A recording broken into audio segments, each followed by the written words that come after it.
Hello, I want to share you guys about this one, how to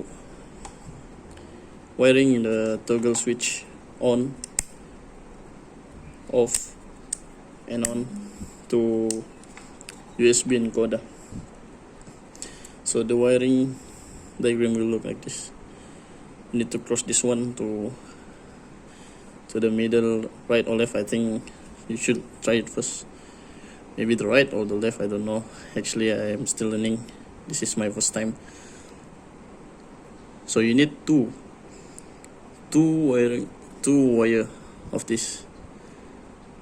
The first one to go right here, and the second one go right here. And you need to cross the red wire to the middle one. So it will work two ways. This one for another button, and when you're off, this one is for another button. So this is my DIY DIY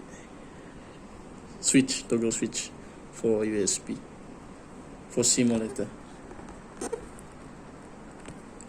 Okay, it will work like this.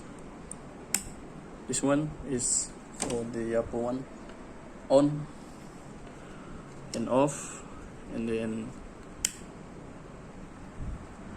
the other one. Okay.